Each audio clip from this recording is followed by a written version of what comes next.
Dos alunos, vamos começar agora o tema 5, o ambiente interno.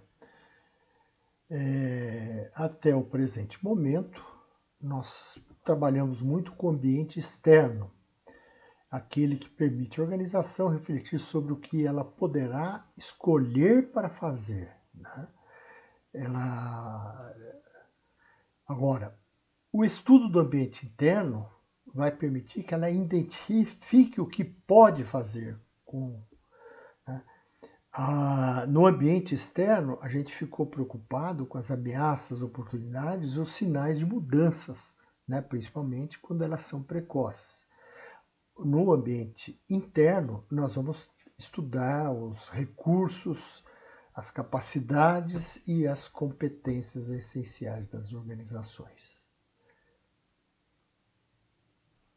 Então, vamos introduzir o assunto, né? O objetivo sempre foi criar vantagem competitiva, que isso é expresso, né, sobre o retorno econômico que a empresa tem, superiores à média do setor que ela atua, né? E isso só é possível gerando valor ao cliente. O valor, né, são aquelas características, atributos de desempenho que as empresas proporcionam aos seus clientes, né, na forma de bens ou serviços, e pelos quais o cliente pretende pagar. Outra questão interessante da gente falar é que existe hoje em dia, e é muito importante, a mentalidade global, né? Não dá para a gente olhar para a nossa organização inserida numa comunidade só, né? E os gestores precisam ter uma capacidade de analisar, entender, gerir, né? De maneira que não dependa das premissas do local ou de um país somente, né? Quanto às vantagens competitivas, eu gosto muito dessa gravura, esse quadro do Cândido Portinari, de uma época em que o café foi áureo no Brasil. O Brasil é um grande produtor de café, sempre foi, né?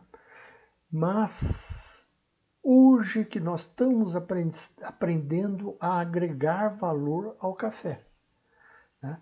As nossas empresas estão começando a ter vantagem competitiva num mercado internacional ultra disputado por empresas que têm marca, que têm tradição, que têm manejos especiais, né? Que as empresas no Brasil nunca tiveram. O ter a matéria-prima não é o que vai dar vantagem competitiva para um país, né? E vocês podem ver que países como Japão, Suécia e um monte de outros países, né, têm tecnologia, têm conhecimento, têm capacidade de inovação, né, desenvolvida, que são verdadeiros fatores que dão vantagem competitivas às empresas. Matéria-prima barata, mão de obra barata, qualquer empresa vai conseguir em qualquer lugar do planeta onde isso tenha. E se uma matéria-prima dada se tornar escassa, existe tecnologia para resolver esse problema. Então, o grande segredo, né, e todo mundo fala, e vocês vão concordar comigo, que conhecimento é algo muito forte que pode dar vantagem competitiva às organizações. Na análise, aí a vantagem competitiva de uma organização está nos seus recursos, nas suas capacidades, nas suas competências essenciais. Sabemos que recursos é tudo aquilo que é utilizado para transformar-se em produtos e ou serviços, né? Eles podem ser tangíveis ou intangíveis. Os tangíveis facilmente identificáveis pelos concorrentes e quantificáveis. Já os intangíveis são aqueles que há uma certa dificuldade da sua visibilidade e da sua compreensão.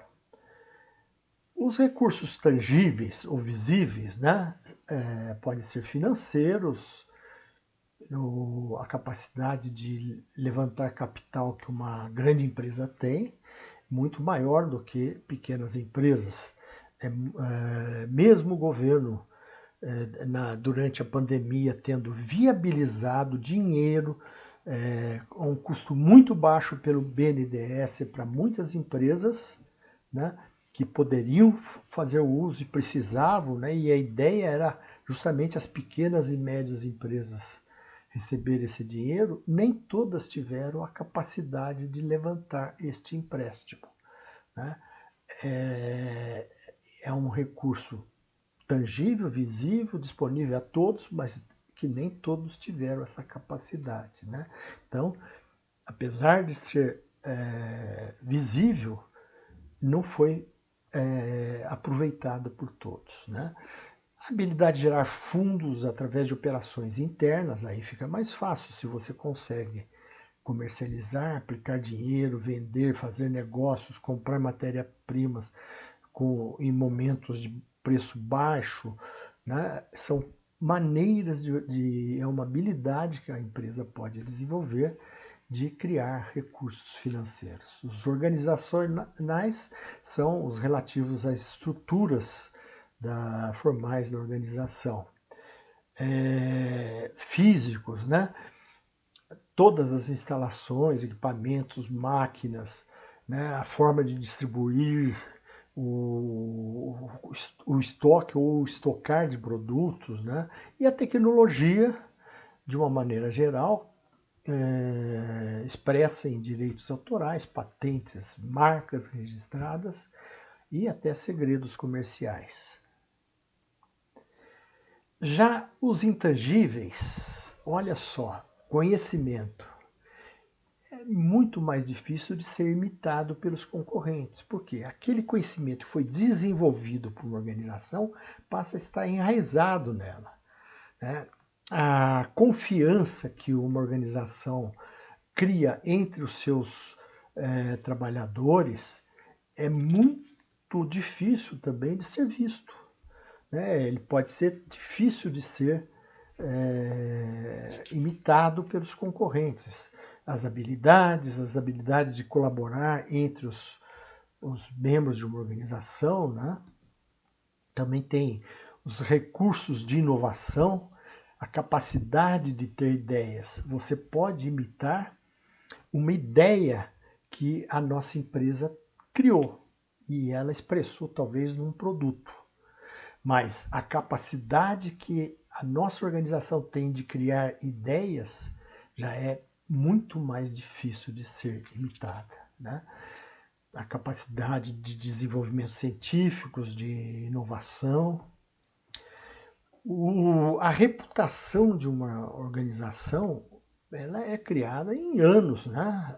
A marca é criada e a percepção de determinada marca ou da qualidade dos produtos dessa marca, né?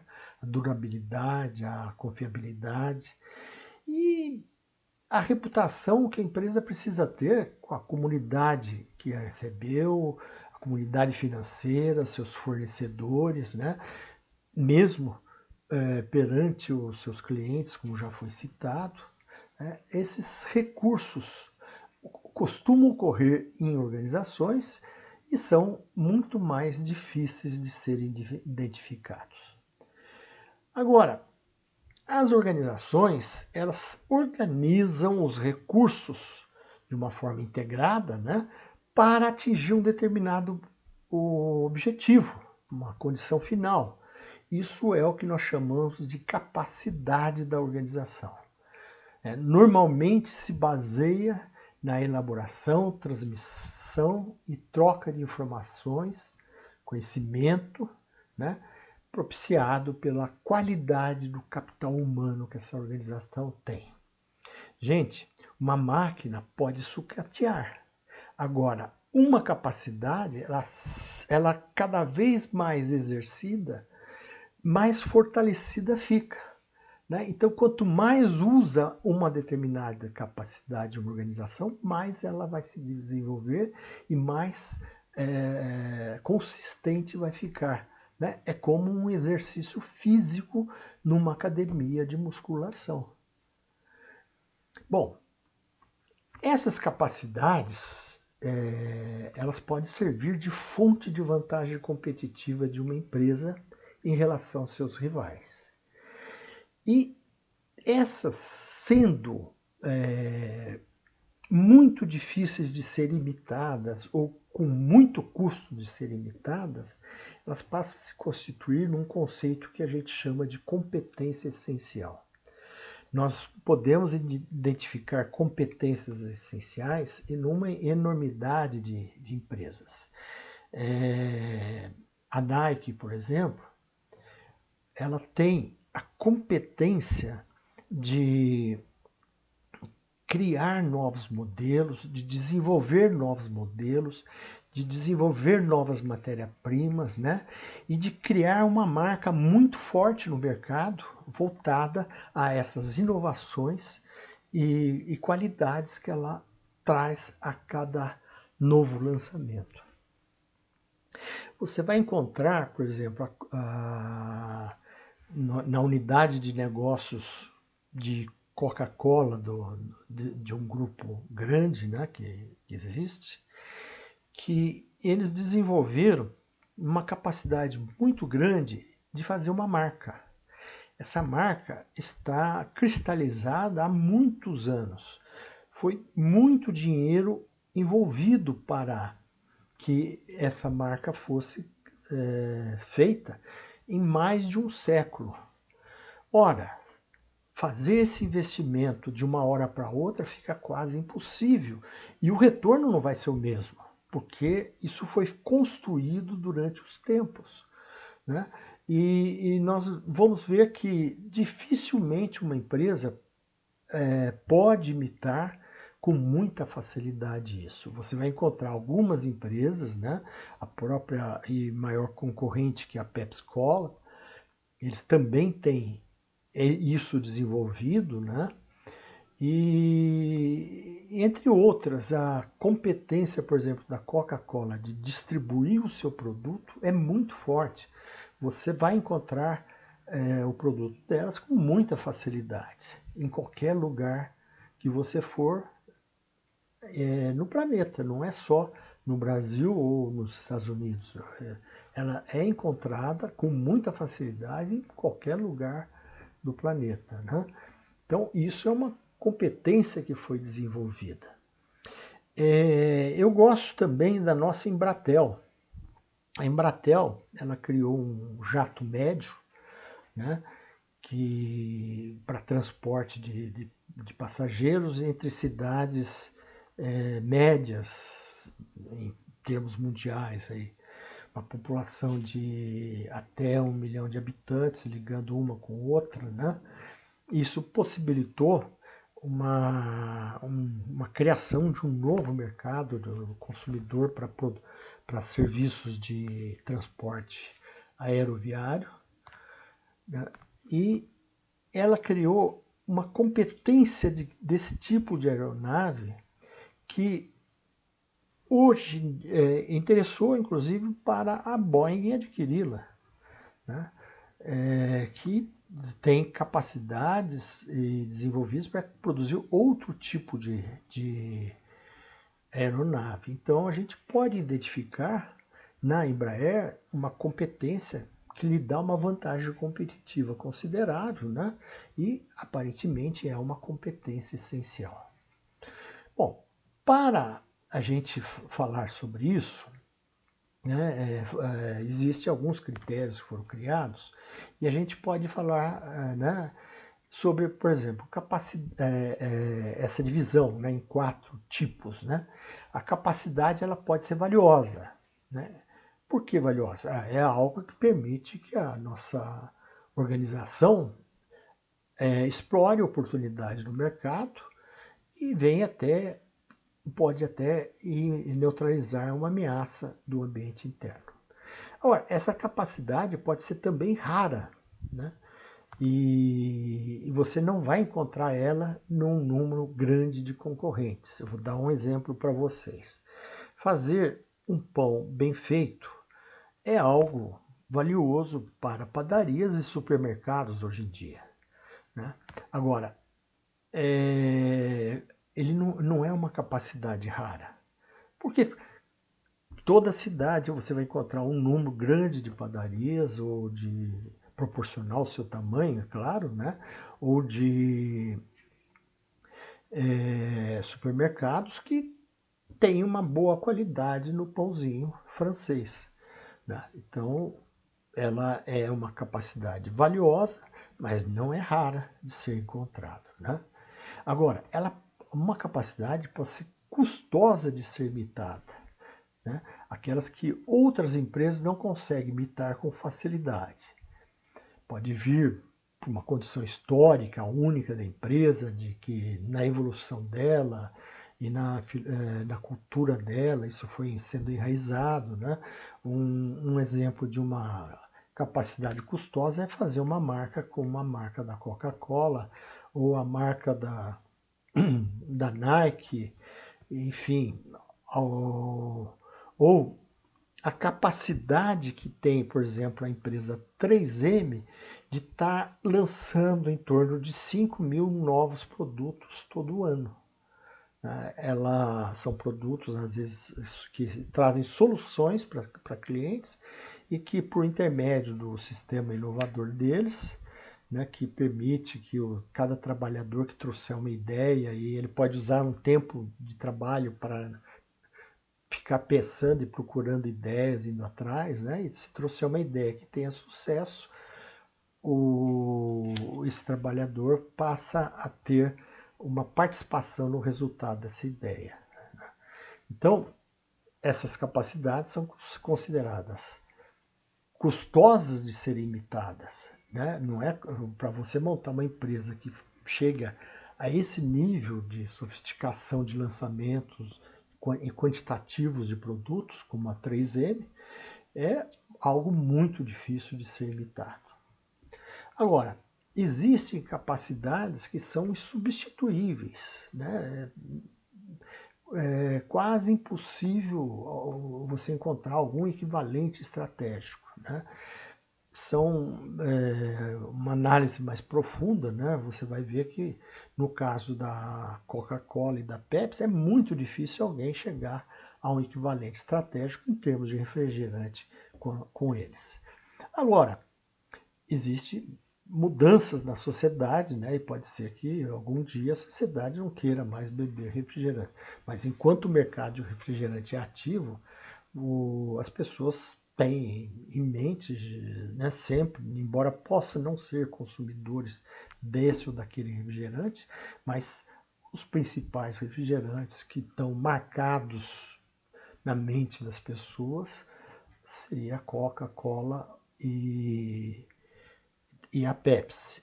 Particularmente no Brasil existe o Guaraná, mas é uma particularidade do Brasil e não de todos os lugares, né?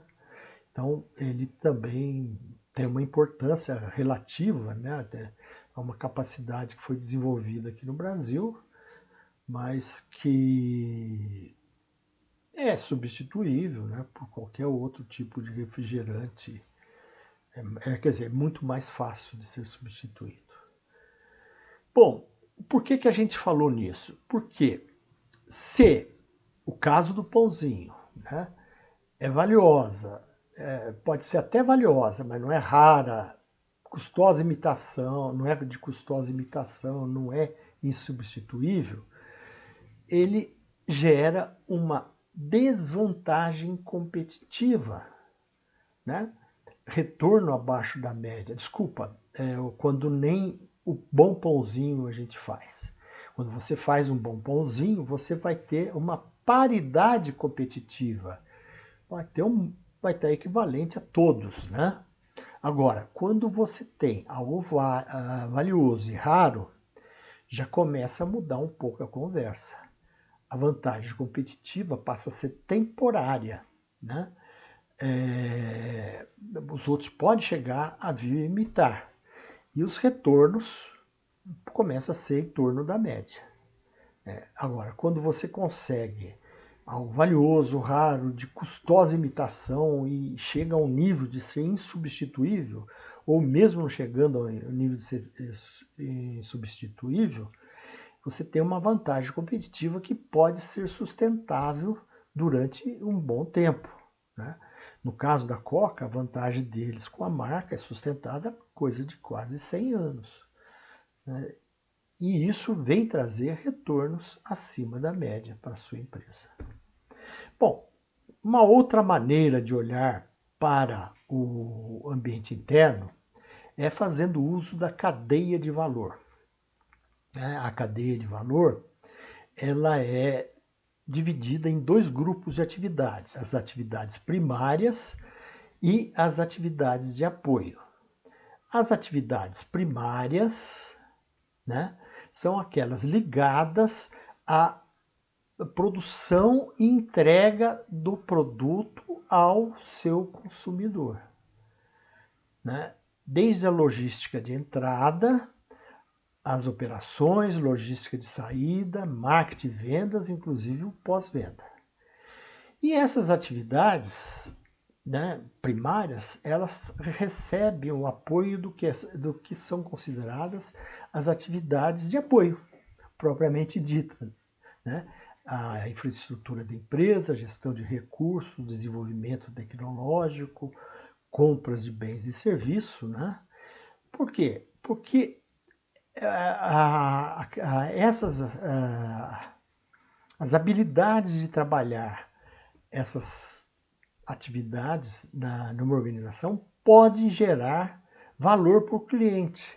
E o estudo dessa cadeia de valor pode facilitar muito ao entendimento de onde está ou qual dessas habilidades que a organização tem que lhe dá vantagem competitiva. Vamos supor, no caso da 3Ms que nós citamos, o grande segredo dela, o grande agregador de valor, né, estaria no desenvolvimento da tecnologia, que é uma atividade de apoio. Ora, a Nike também, tanto que ela nem produz os seus próprios tênis. Ela terceiriza. Por quê? Porque ela entende que a operação, né, a logística as logísticas e tal, não são fundamentais para o seu desenvolvimento, tanto que ela terceiriza e não é uma coisa importante para ela. Por quê? Ela vai investir os seus esforços, se concentrar no marketing e no desenvolvimento de tecnologia, né? Na criação de recursos humanos quase que científicos, né? Que estão sempre desenvolvendo materiais, estudando e avançando, né? E grandes corporações ficam mais fáceis da gente visualizar, né? Quando falamos da Coca-Cola também, o grande segredo dela está na sua logística e no seu marketing, né? Que são atividades primárias. E o interessante da cadeia de valor é justamente olhando e focando nisso para saber. Você imagina se a organização abre mão de alguma atividade que é o que gera valor para ela e terceiriza, né? Eles vão ter um problema razoável, porque a terceirização é a compra de uma atividade capaz de gerar valor fornecida por alguém externo à organização, né? Você vai estar dividindo custos e riscos, mas também resultados, né? Então, ninguém vai terceirizar algo que faz parte do core business da sua organização, aquilo que é fundamental para ela. Geralmente, as empresas terceirizam as atividades que não são importantes para eles. Bom, gente, era o que eu gostaria de dizer por hoje para vocês, né? A bibliografia, vão ver que é um pouco extensa, inclusive o local da imagem do quadro do Portinari, que eu gosto muito, né? E obrigado por ter me acompanhado até esse momento e até uma próxima aula.